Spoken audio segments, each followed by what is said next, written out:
Welcome to the Higher Ed Happy Hour podcast, brought to you by Unincorporated, a higher education agency committed to building awareness and growing enrollment for universities. This podcast provides deans, senior admin, and faculty with the tools, resources, and information they need to grow student interest, design branded content, and launch new programs and courses.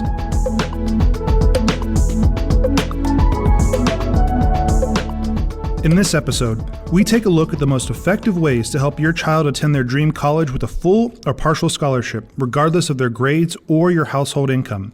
To help explore the topic, Ian recently spoke with Shellee Howard.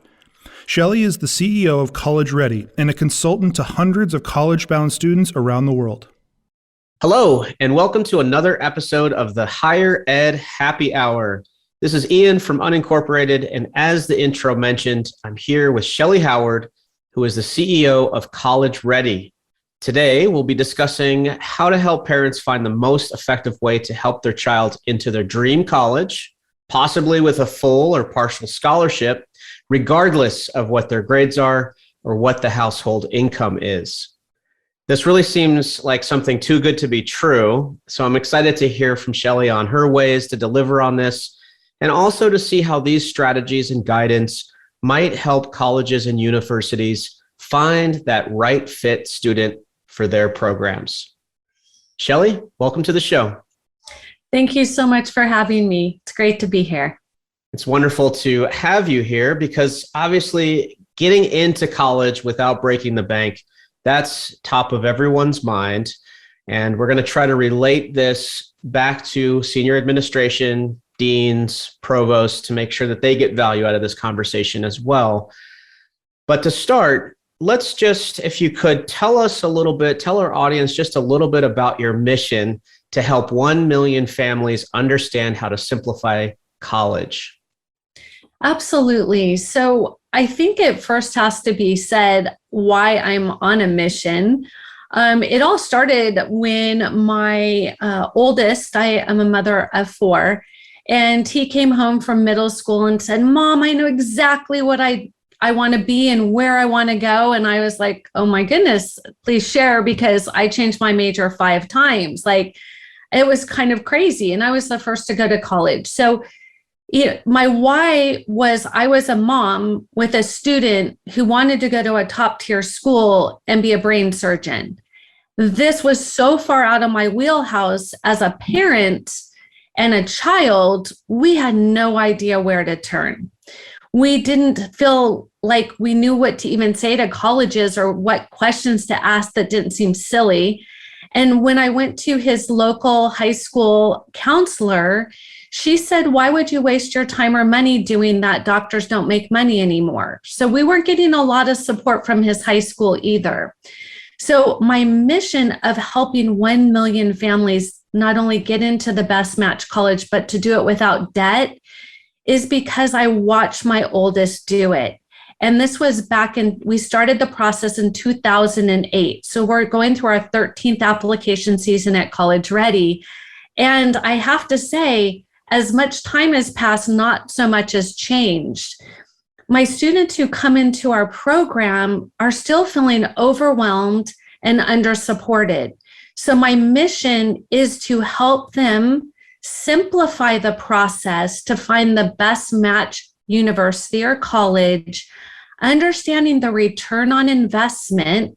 So if they want to be a certain major, does it make sense to go to a certain college? And help them to actually work out a plan, not only to get into college, but to graduate from college. So I believe my mission will not only help families, but also help universities, because if students come in having a really good idea what their major they want to do, or potentially the career they want to go get, the whole process is going to be so much easier on the student and ultimately on the university themselves, because that student will have, a direction, a path, and understand what their role in it will be. Well, I know it's common for every CEO or founder to have a personal story. So it's delightful to hear yours. Thank you for sharing that. I do have a question later on, because not only did you help your son get into college, but we'll get to this, it happened to be Harvard, and there happened to be very little out-of-pocket expenses owed at the time he graduated. So we'll get to that in a moment. But I love this mission, and I love the sense that it comes from a personal place. But what I'm wondering is, how does this mission help the university or the college? Is it like bi-directional in that sense? Is it symbiotic? Or maybe another way of asking that, how might this mission help senior administration at a college or university? The way I have seen it played out was in my oldest son's situation. When he went to Harvard and he knew exactly what he wanted to be, he had focus, he knew exactly what classes to take, what internships. He really had a business plan, if you will, that we set up for him, which was not only just to get him into the school, but it was to get him to the next level. So we knew when to take the MCAT. We knew how many medical schools to apply to.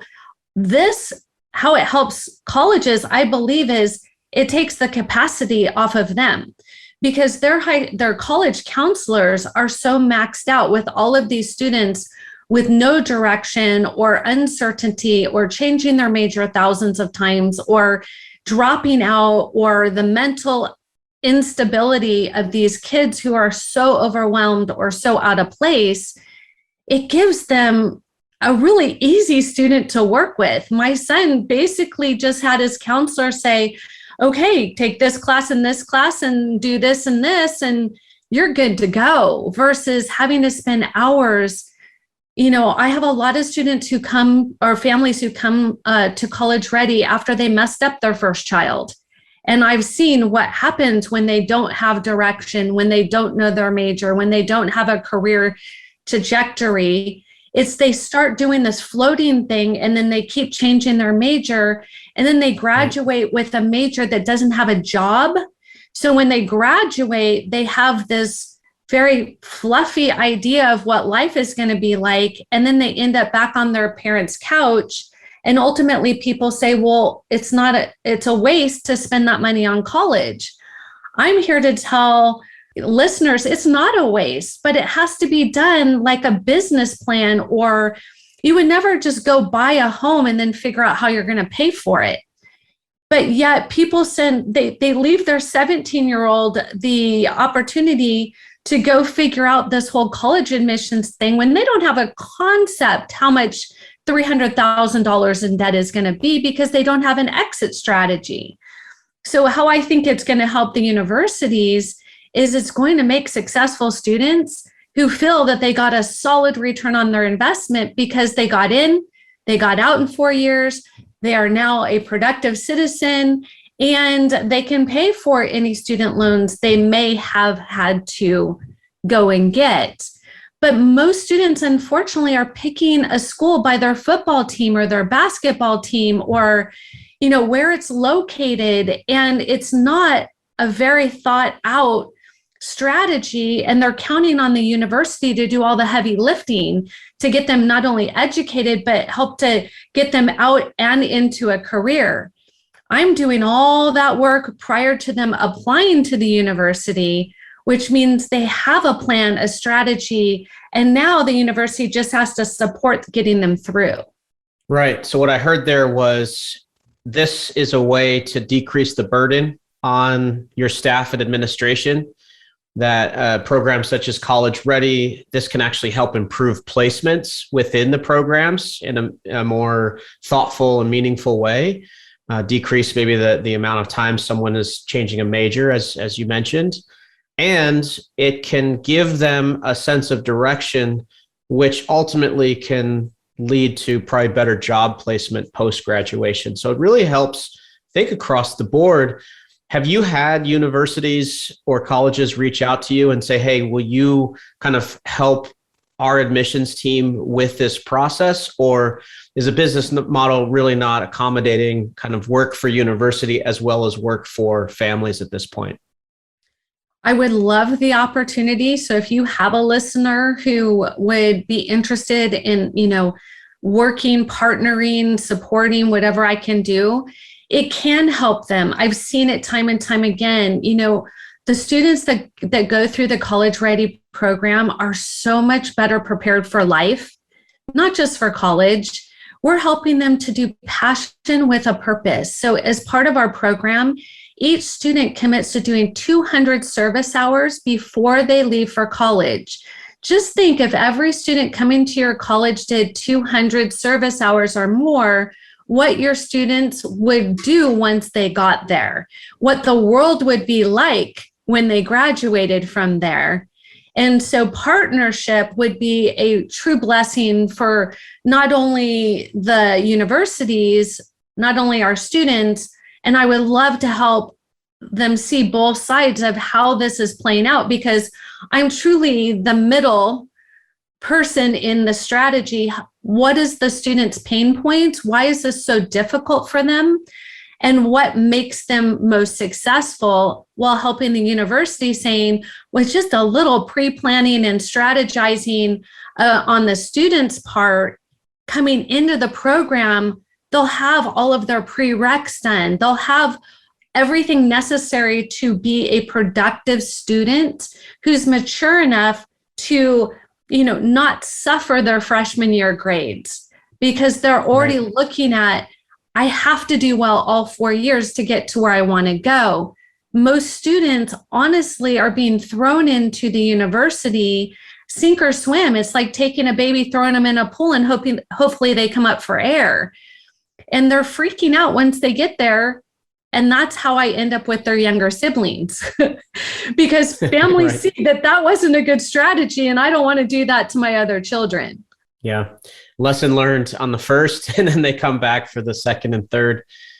Well, I mean, I think the key takeaway might be for our listeners here, working with a program such as College Ready can not only help the families kind of alleviate or mitigate some of the debt implications or the financial implications. It can also help alleviate the student, obviously, because it's allowing them to get the planning and the direction in place to find the right program that fits them best. But the administration might consider working with a program because it also helps them find those right fit students as well.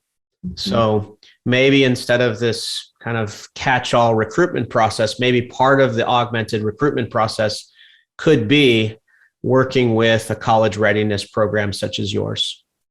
Absolutely. And then while you were speaking, I thought of another way that it would absolutely benefit them is as a student. So colleges, they have, numbers that they have to keep, such as retention.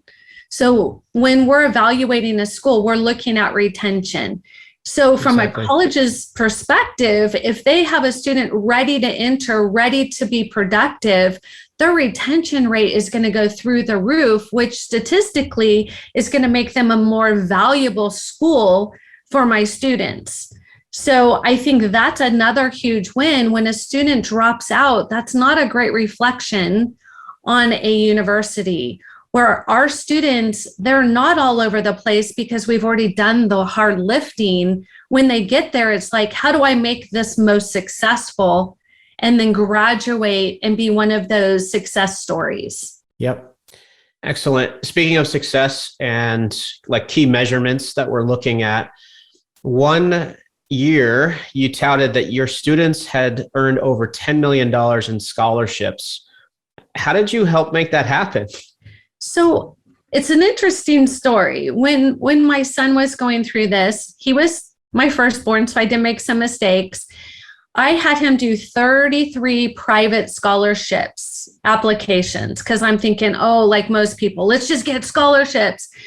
He's the same kid who had 7 full ride offers. He got $300 in scholarships. So you ask yourself, what is broken here? What is broken is you don't get the big money from these teeny tiny private scholarships. Finding a university where the student is a solid fit. I put it to adults this way. If you own a business and I come to you and I give you a very small resume, you're my first job. Like, I haven't done really anything to prepare.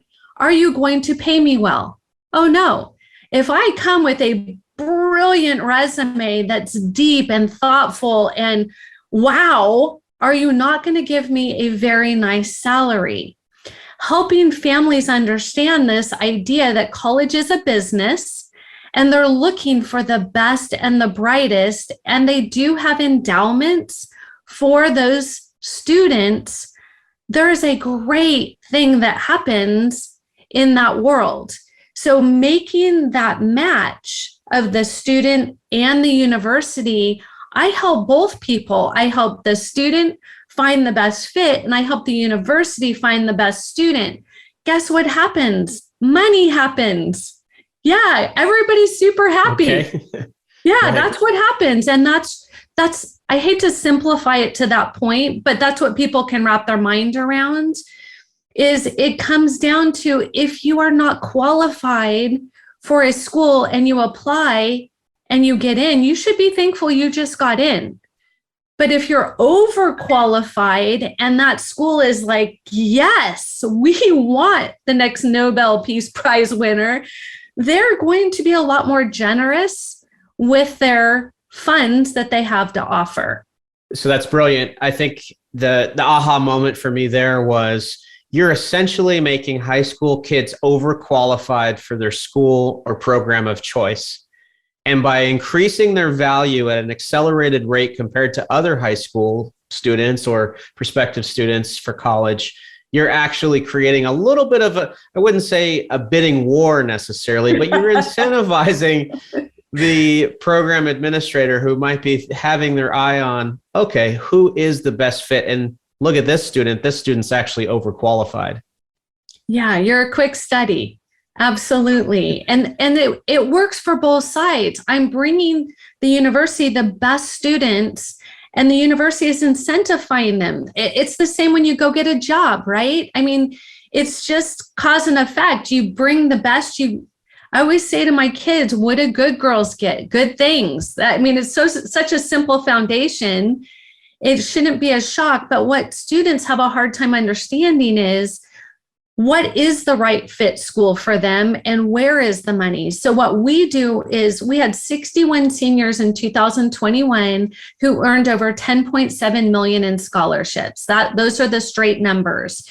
You divide that out, you can't make an investment in anything and get that kind of return on your investment. What the best part is these students are now the best student they can possibly be, which, oh, by the way, is not a terrible thing. And the universities are thrilled because they're getting amazing students applying to their university. So in my world, it's called a win-win. And I think if we did more of this strategizing and planning and look at the return on investment for these students, everybody would win, and everybody would stop complaining about the cost of college, because the return on investment would be worth them going to and graduating from. I look at it from an economic perspective as a business owner. This is my 7th business. I didn't get into this business for just the sheer fact of I wanted to help kids. I wanted to help the world look at, how do we not stay in this world of students questioning, is college worth it? Of course, college is worth it. It's a win-win-win, I think, right? It's the win for the student, a win for the family, and potentially a win for the college.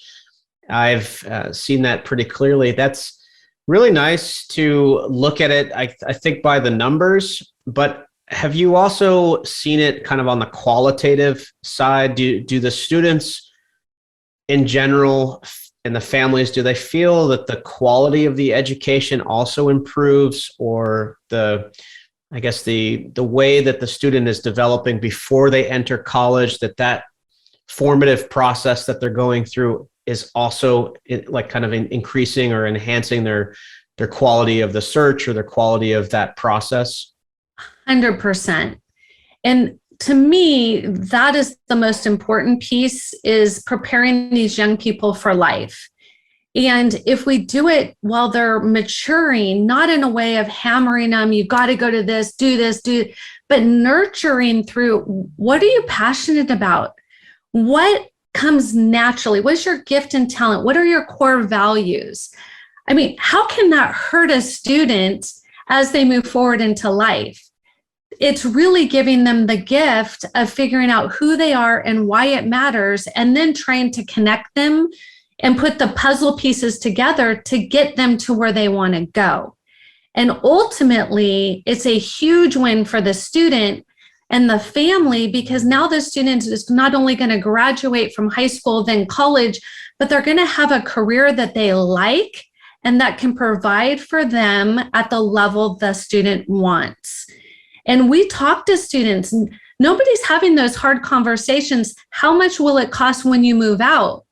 That they don't have a concept of how much $300,000 in debt is. And when I talk to them, they're like, well, I don't want to work for free, because that's what I call student loans. And I'm like, ding, ding. This is a good conversation. You need to be mindful. There are universities that are tuition free. They're out there, but they're not advertising. They're not the ones with the big NCAA championship. We have to let students know that there's more to this world of college than just the top 5 names that they can rattle off, and let them look at the best fit. So for my master's thesis, I took all the labels off the school. I matched the student to the quality of the school that I put the label back on, and they were floored. Students were like, I had no idea that would be such a great school for me. So I'm really opening up their world into what is available, and then helping them to be the best version of them, which is ultimately going to help them be successful in life. So I do think it's a win-win and win. I agree. Yeah. And it also enhances the quality of their educational experience and the quality of the process that's leading up to that final decision. I think that's neat too, that you're sort of demystifying, who the usual suspects might be on a student's short list of colleges, and, really allowing them to do that assessment or some of that personal work before thinking about the name that's attached to ultimately to their degree. What can you tell us about the process? What does it look like if a family wants to work with you, and, what kind of regimen do you go through as a student? So our process is very planned out, but it's custom one-to-one. So in other words, we don't make cookie cutter students. We're not looking to just do this, do this, do this, do this. We're really working one-on-one with each student to bring out their gifts, their talents, their core values, and help them to continue to grow those while using the weaknesses to support what they're trying to do. So what that looks like is we have an online cloud-based portal. Inside this portal, I call it the file box in the sky, is everything that students need. So we work to put together a standout strategy. Other than the GPA and test score, why else would I want you to come to my college? Okay, we start with that fundamental principle. Then we start to build out, who are they? What's important to them? What would be a good fit academically, financially, socially? Where will they thrive? And then we build this plan A, B, and COVID plan and help them to understand it's going to pivot. They're young. When we pick them up, they may be just out of 8th grade. They don't have all the answers yet. But if we work with them over a 4-year time, when they leave us, oh, you better bet they know exactly where they want to go and exactly what they want to do. But it can't be done overnight, and it can't be forced on them like, what do you want to do right now? They don't know.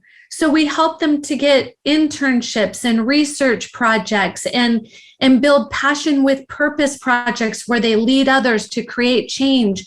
We're really looking to make a solid student, a young adult, not just force them into a college, because we know just because it's an academic fit doesn't mean it's going to be a good fit. We know that a student has to be happy for them to be successful. We don't want them to drop out from being overwhelmed and anxious. So by putting together that plan, the whole family can just rest assured that they're just going to be nurtured through the process. Most students will tell you in our program, I don't know what everybody's so stressed out about. This is really easy, because that's the goal. What a great compliment. What a great compliment, huh? Yes. The goal is, yes, it can be really, and it can actually be fun. Our students, we have a great time in our conversations. It's not painful and overwhelming.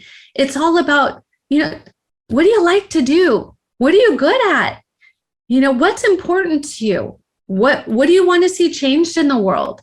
Nobody's asking these kids any of those questions. They're just saying, go test prep.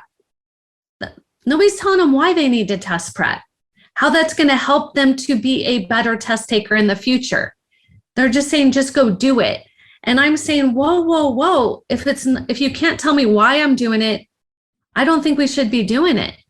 And so we're really, in your words, demystifying and simplifying and taking away the overwhelm and having fun. It can be fun. And so a lot of times students look forward to our time because they'll come with a huge stress, and we're able to say, you know what? It's okay. It's normal. You don't have it all figured out when you're a freshman, but we will when you're a senior. That's great. So you're typically starting this process at freshman level or 8th grade graduation level? I wish. When we're starting it is when families find us. Like I said, I typically get the second student because parents are pretty freaked out about what happened to student number one. And my business, College Ready, we are 40% word of mouth. 40%. That's because what we do works. And you want to tell your aunts and uncles and cousins, we don't advertise. We are looking for people as well as they're looking for us. If a student does not want to do the work, if they truly just want to cruise, they're not a good fit, because that's not life. We can't prepare them for that. If a student is like, just tell me what I need to do and I'll do it, the skies open up and we're like, yes, we can help.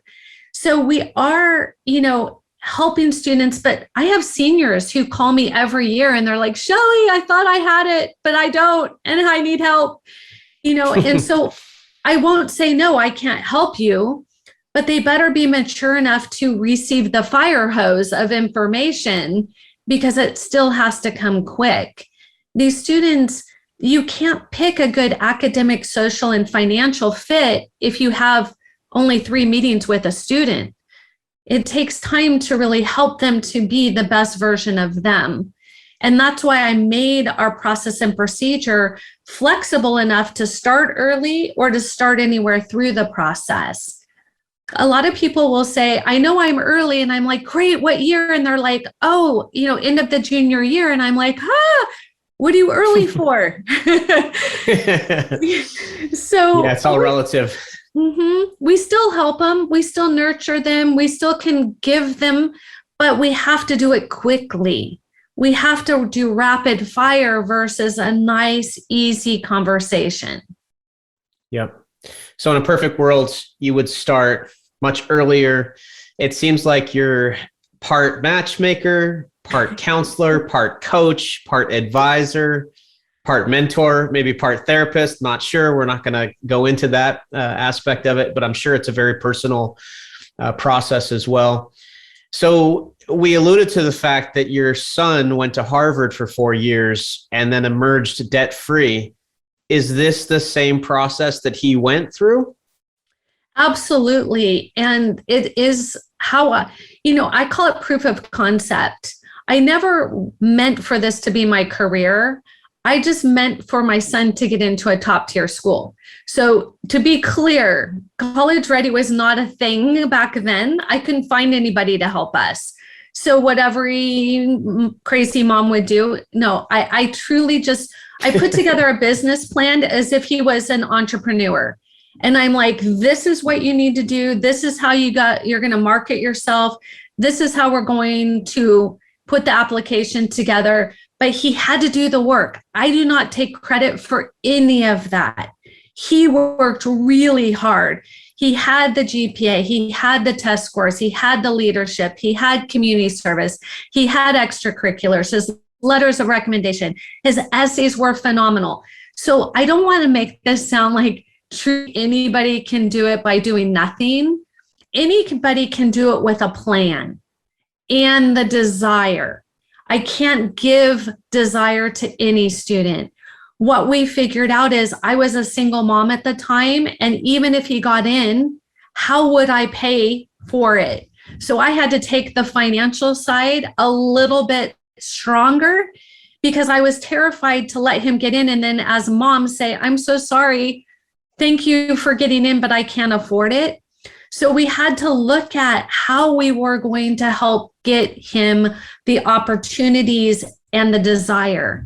And the beauty of it is just like a scholar athlete, a strong academic student has so many opportunities that nobody talks about. And this is, it's a whole, I call it a standout strategy is the words I put into place. It's not one thing. It's just not. And he didn't have a 5.0 GPA. In 2021, I had 3 students with a 5.0 GPA and a 36 ACT. A 5.0, like, who does this? These kids are amazing. That was not my son. So, but he was ASB president. He was varsity soccer. He was the whole thing. And that's what I want families to understand. A GPA is no longer the ticket to get into these schools, and especially to do it without debt. They need to be thinking as if they were applying for their dream job. You can't just go and have, I got a degree. That's not going to get you the big paycheck or the dream job. You have to have more. And that's what I'm trying to help people understand. So to answer your question, it was everything he did. It wasn't one thing he did.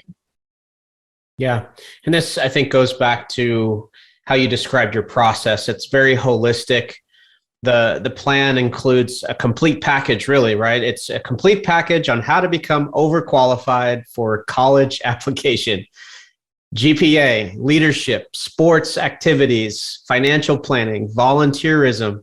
There's all of these things that really go into making you that complete package or overqualified applicant. Along that same line there, with this is a special project or a set of special projects that you call Passion with Purpose Community Service Projects. So how do this is volunteer from what I understand, how do these projects set these students apart from other applicants? So this is something that's very near and dear. And it started the day I started the company because it made my son a better person. And what I'm talking about is he had to do 20 service hours a year for his high school, 20. In leadership, he did 20. It didn't teach him what I was hoping he would learn. So when we would have conversations about, why do you want to be a doctor? I don't know. I'm good at math and science. Well, okay, being a doctor is more than just math and science. And so I never heard from him the why. And so I put together a challenge for him that was, I need you to put together something that you are passionate about to create the change you wish to see in the world. And I want you to lead others to do it. And he's like, what? It's a great assignment. I'm 17 and you want me to do what? Well, I'm an entrepreneur. So my brain is like, yeah, it's so simple. He's like left brain, like, do we put together a lab? Well, what do we do? And I really sat down with him and I first took him through, what are you truly passionate about? I need to know if you had all the money, time, energy, could do anything, what would that be? We got really clear on that first. Second, I need you to tell me if you had all the resources, the determination, nothing stopping you, What would you want to see changed in the world? And I have to tell you, that's when I realized I raised him in a bubble, because he was not thinking as big as I needed him to think. He was thinking very local. So that allowed me to help him mindfully look at the world in which he was going to be growing up in, and the things that really touched his heart. Because what was passionate to me and what I wanted to see change, he's like, I want to do that. I don't want to help that. That makes no sense to me. So I knew that it was going to be a barrier to entry until he bought into it, right? It had to be his idea. He's a teenager. So once we had his passions, once we had the things that he wanted to see changed in the world, it was very simple to help him build a Passion with Purpose project. Great. Who do you want to help? What do you want to do? When do you want to do it? How are you going to do it? Who will you serve? How do you know if you've been successful? Boom, boom, boom, boom, boom. We built this whole passionate idea. And then he started talking to his friends who are like, that's so cool. I want to do that. How can I do that? And then it was an incredible thing, because he says, Mom, I don't have time for that kind of stuff. I'm really busy doing my schoolwork and my leadership and my sport. But all of a sudden, all of his priorities changed and he was on fire. He ended up where we went to Africa and we worked in a Swahili village, because his passion was to help students who were underserved, who just did not have opportunity to get the education he was getting. That's where his passion was. And how it tied into medicine is he felt that they were underrepresented. In other words, these kids were not having the opportunity to go and get an education to then go into medicine and to be able to help their villages. And so we went and we lived with a Swahili family for 3 weeks, and we didn't understand a word, but we were able to help them and understand what was the bottleneck to the problem. And once we figured that out, then he came back to America and he helped put together a solution to the problem. With that, he raised thousands of dollars. And that's how he was figured out that, wait, my desire to be a doctor is not just to fix a cold, it's to fix a system. So ultimately, he wants to be an orthopedic surgeon, but more importantly, he wants to run a hospital to be able to give all people the ability to have the opportunity to have medicine in their world. And that started all because he went there to figure out, he thought he was just going to go play with some kids and teach American sports. What he found out is there's a big problem over there. And it's not just kids playing sports, it's kids staying in school. How do I use the sport to keep the kid in school, to graduate, to get these degrees to support their village? So all of a sudden, this little thing turned out to be this huge thing. And it's what he talked about in his interviews. It was the thing that the essay was published in books. And it was all because he had the opportunity to figure out who I am and why do I matter and how can I make a difference in the world. And it wasn't all for college. This truly wasn't, I'm doing this to get into college. It was, I'm doing this to figure out who I am and where I want to go in my life. And oh, by the way, this is a great story to tell colleges of why I think I need an education. So it really is so much bigger than just community service for college. It helps them to figure out, do I want to lead or follow? Do I want to work in a lab? Do I want to work in sales? It gives them an opportunity to help others while not focusing on, I'm scared to try this because I don't know if I'm going to be good at it. Well, nobody's doing it, so I'm better at somebody else who's not done it. So it really gives these teenagers a world where they can explore opportunities while helping other people in the meantime and ultimately figuring out a major and a career. That's great. What an amazing story. And I'm sure you have similar stories for every student who goes through this process. The approach and the process around kind of establishing that passion with a purpose project, that seems very similar to our brand development workshops, where we help guide a program through, who is this program for? Why does this program matter? How does it ultimately help, and what makes it different? So the individual is asking those same questions almost as like a way to develop their personal brand. Mm-hmm. And then that story and that experience, as you pointed out, that becomes part of the storytelling that goes into the essays and goes into the application process, and coincidentally gets them to buy in on their own path forward, right? So you're no longer prescribing to your children what they should do and why you think it's best for them, but having them figure that out on their own and then leveraging that in a way that becomes really powerful every step forward.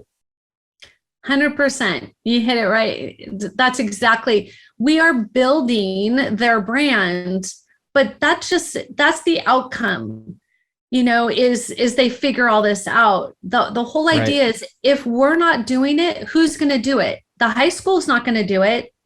Is the family going to do it? I don't know. They're running them all over crazy town. But if they don't do it before they get to college, then what? Is college supposed to do it?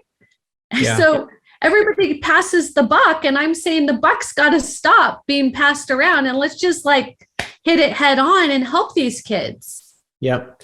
And this must be a process that gets folded into the family fabric as well, right? So the parent or the guardian, they're helping draw out or guide some of these leading questions and helping them, I'm sure, with some of the research that is necessary. But yeah, you're right. I mean, no one really does branding. I'm going to call it branding at this level, holistically, big picture. What ultimately is going to lead me to having a life of purpose and meaning, other than someone like yourself who can really guide that process, guide that conversation, and equip the families with the tools in order to really suss out what their core why is and who their core identity is. Yeah, I've had families hire us just for this piece, because when a parent says, well, what do you want to do? And the student shrugs and says, I don't know. It's a fight. That parent's like, well, you got to know. And that student's like, but I don't know. And it could be the student wants to go into art, but they know their parent doesn't want them to go into art. Well, I don't tell them no art. I say, well, what do you want to do with art? How much money are you going to make? How are you going to do it? And so it's a very open conversation that they want to share, because I'm not judging them. I have nothing to gain by them doing art or not doing art. I say, you might want to own an art gallery and be able to, have that as an option, but that's not telling them, no, you can't. And it may not be the parent's fault. I'm a mother of 4. What my kids hear me say is very different than what I say. Yeah, that's so true. It may be as simple as the parent's been saying it, but the student doesn't hear it that way. Yep, that's true. It's all about context and the right time, right place, right time, right message. And again, this is a way for them to sort of reach those conclusions on their own, which helps the message get through. We touched on how this process helps with, say, essay writing. It gets to their core reason why, but there are also other letters that are needed. Great referral letters are needed. So part of your program, from what I understand, is unlocking the secrets to a great referral letter. How do we do this?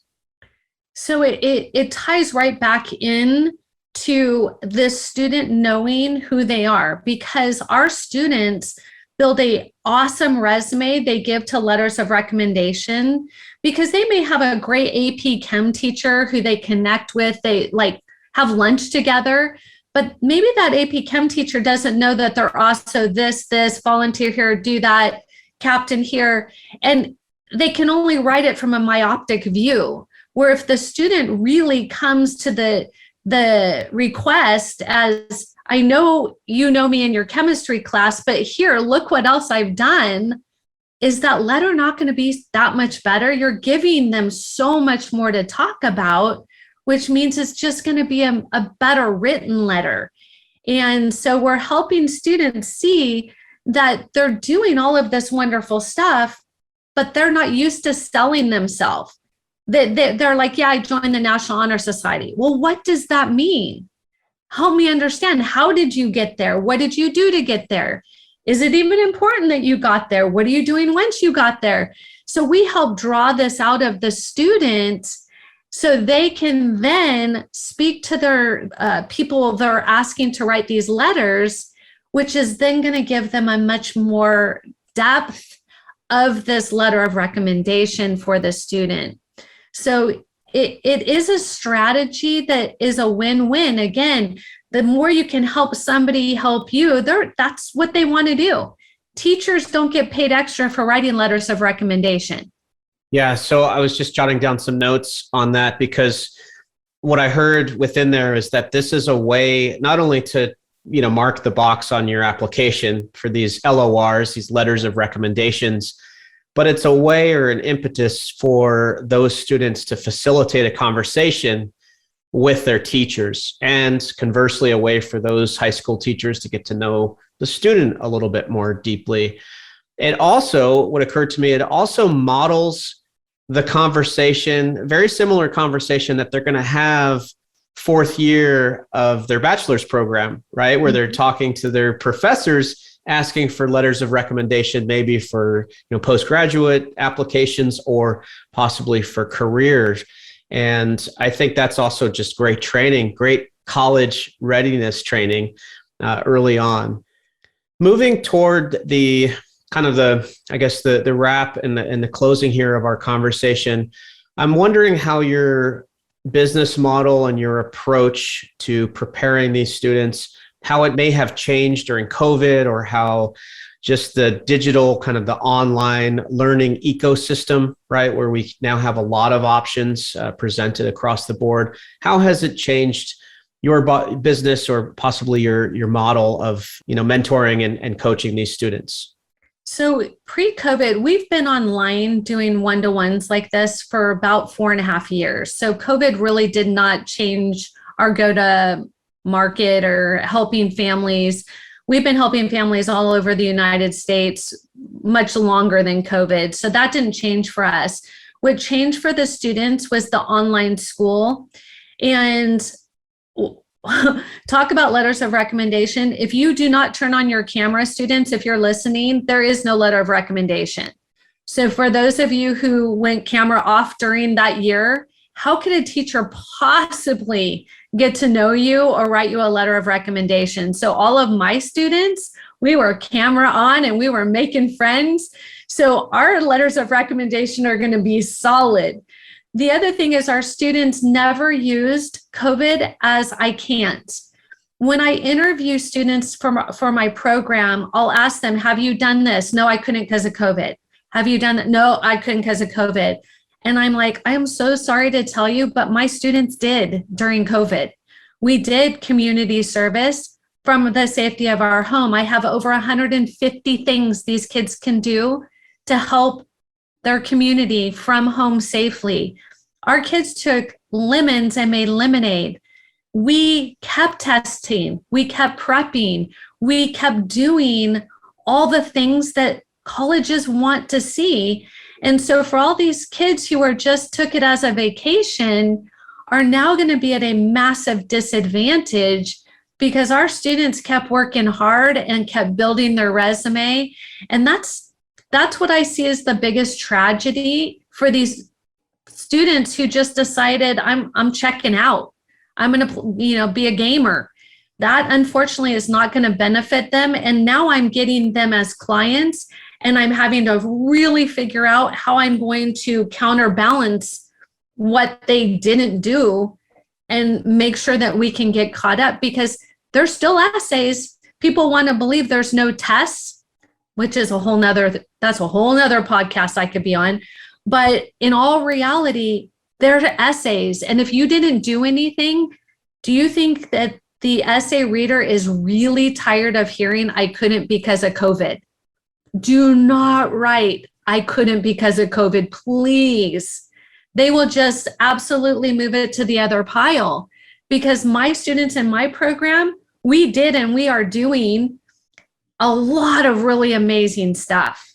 So that's something I think is really important for families to understand is don't let your student tell you that they can't, because they can. You and I, we think a lot alike. Thank you for that very practical advice on getting your camera up as a way to further interact, engage, and connect with your faculty and your peers, but also seeing every crisis as an opportunity or every challenge as actually an opportunity to grow. So I, as a proud faculty member at Cal State LA, I preach the same thing. Like, COVID is, as much as this has been a drag on your online or in-person learning experience, it's also giving you the exact tools, the exact training that's going to set you apart. And if you're not embracing it, then you're actually going to be at a strategic disadvantage versus a strategic advantage. So I love the fact that you're turning lemons into lemonade and creating this strategic advantage for your students. It's just wonderful, absolutely wonderful to hear. And I think I'm going to borrow your advice there. Students, if your camera isn't up, then don't expect a letter of recommendation by the time this semester is over. 100%. They haven't got to know you. And, I have lots of teachers as my clients, right? And professors as my clients. And they've told me, absolutely, if a student is not camera on, they will not get a letter of recommendation. So it's not something I made up. They're fully telling me it's not fair for a student not to engage only when they want something. And so I'm telling all my students, I don't care what you look like, camera on. Yeah. Let's roll with it. Let's learn from it. Let's grow from it. And let's continue to be that overqualified applicant in the process. This is great. What a wonderful conversation. Shelley, thanks for your time. Thanks for your mission. I'm wondering, any final words you want to leave the listeners with? Absolutely. So faculty, anybody at the universities, if you want to partner, please reach out to me. My heart is to help. If you have a student who really needs support, I have a best-selling book, How to Send Your Student to College Without Losing Your Mind or Your Money.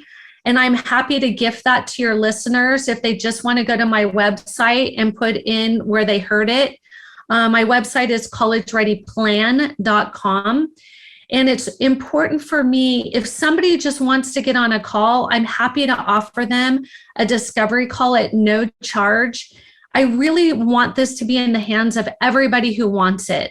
And that is my mission, my personal mission. So thank you for your time. Thanks for bringing this to everybody's attention.